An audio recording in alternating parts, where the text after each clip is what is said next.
नमस्कार, मैं आशुतोष कुमार।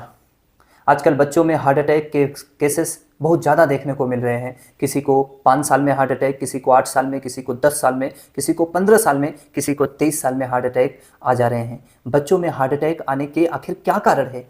क्या ऐसे कारण है कि छोटे छोटे बच्चे हार्ट अटैक के मुहाने पे खड़े हो जा रहे हैं?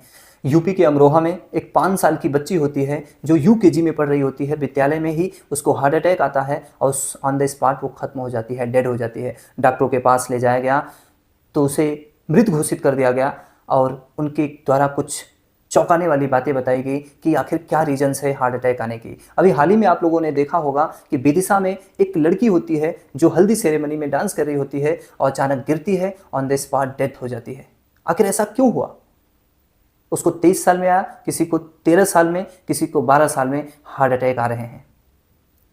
डॉक्टरों ने क्या रीजंस बताए हैं उसके बारे में हम आइए देखते हैं, समझते हैं। बच्चों को सुबह जल्दी उठाना। बच्चे जब सोए होते हैं, प्राइवेट स्कूलों की गाड़ियों के चलते हम बच्चों को सुबह 5 बजे उठा देते हैं क्योंकि 6 बजे उन्हें गाड़ी पकड़ना होता है और उन्हें जबरन उठाते हैं। और जब उन्हें ज़बरदस्ती उठाते हैं तो उनकी नर्वस सिस्टम पे बहुत बुरा प्रभाव पड़ता है और बैड कोलेस्ट्रॉल स्रावित होते हैं और वो बैड कोलेस्ट्रॉल जो होते हैं हार्ट के नसों को ब्लॉक कर देते हैं, जिससे हार्ट अटैक के मुहाने पे बच्चे खड़े हो जाते हैं। प्राइवेट स्कूल को क्या है? प्राइवेट स्कूल अपने कमाई के चक्कर में, अपने बिजनेस के चक्कर में वो ऐसा करते हैं। एक ही गाड़ी को 2 शिफ्ट में, 3 शिफ्ट में बच्चों को सहलाते हैं। इसलिए 8 बजे का अगर विद्यालय है तो आपके दरवाजे पे वो 6 बजे ही आके पहुंच जाते हैं। अगला रीजन है बिना कुछ खिलाए स्कूल भेजना। आप सुबह सुबह इतनी जल्दी में होते हैं कि बच्चे को स्कूल पहुंचाने के लिए या फिर बच्चे को गाड़ी पकड़ाने के लिए तुरंत उन्हें पहुंचाना है, बैठाना है, इसलिए आप बिना कुछ खिलाए पिलाए उन्हें स्कूल भेज देते हैं। कुछ टिफिन देके स्कूल भेज जाके खा लेना, जो कि बच्चों पर काफ़ी बुरा प्रभाव पड़ता है। उन्हें इरिटेशन आता है और यही इरिटेशन की वजह से बच्चे बीमार पड़ते हैं, जो कि ये भी एक कारण हो सकता है हार्ट अटैक का। स्कूल बैग हद से ज़्यादा भारी होना। आजकल आप देख ही रहे हैं, बच्चे 2 में हैं, 3 में हैं, 4 में हैं, 5 में हैं, उनके स्कूल बैग्स आप लोगों ने देखा होगा 5-5 किलो के, 6-6 किलो के स्कूल बैग्स हैं।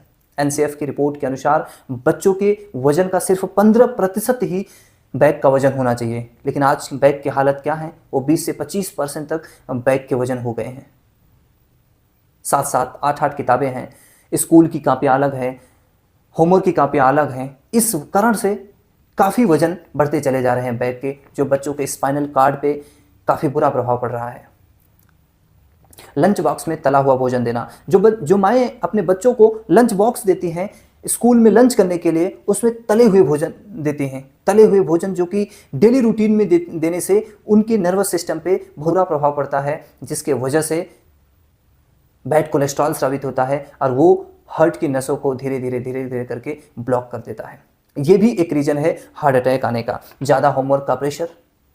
ज़्यादा होमवर्क देना उनके रेपुटेशन में आ गया है। उन्हें लगता है हम जितना होमवर्क देंगे उतनी हमारी इज्जत लोगों के अंदर बढ़ेगी कि ये बच्चों को बहुत होमवर्क देते हैं, बहुत वर्क लेते हैं, जो कि बिल्कुल गलत है। इतना होमवर्क कभी नहीं देना है, क्योंकि एनसीएफ की रिपोर्ट के अनुसार सिर्फ सप्ताह में 2 घंटे का होमवर्क देना है, वो भी 3, 4, 5 के बच्चों को।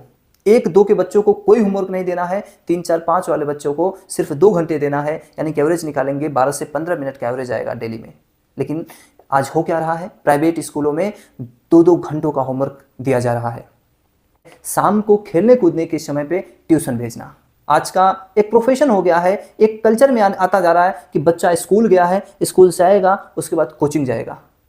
यानी कि दिन भर का जो बैड कोलेस्ट्रॉल स्रावित हुआ है, अगर बच्चों को शाम को खेलने का समय मिल गया, अपने मनपसंद खेल को वो खेल रहे हैं, तो सारे बैड कोलेस्ट्रॉल रिमूव हो जाएंगे और वो बच्चा फिर से स्वस्थ हो जाएगा। लेकिन नहीं, अगर पड़ोसी का लड़का ट्यूशन जा रहा है तो मेरा भी लड़का ट्यूशन जाएगा, भले कुछ भी हो जाए। उन्हें कोचिंग भेजा जाता है, ट्यूशन भेजा जाता है और उन्हें खेलने का कोई मौका नहीं मिलता है, फिजिकल एक्टिविटी का कोई मौका नहीं मिल पाता है, जिससे बैड कोलेस्ट्रॉल और भी बढ़ता जाता है। और उसके बाद कोचिंग जाने के बाद कोचिंग का भी होमवर्क उसे मिलता है, वो उसका भी प्रेशर झेलता है।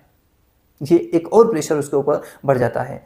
अभी बताइए, आपका बच्चा थोड़ा कमज़ोर है लेकिन स्वस्थ है, सही है, लेकिन पड़ोसी का बच्चा बहुत ब्रिलियंट है, डेली दवा भी खाता है, तो क्या आप ऐसा पसंद करेंगे कि बच्चा आपका डेली दवा भी खाए और बहुत ब्रिलियंट रहे? इससे अच्छा है कि थोड़ा सा कम पढ़ने में ठीक रहे लेकिन दवा ना खाए, कम से कम स्वस्थ रहे।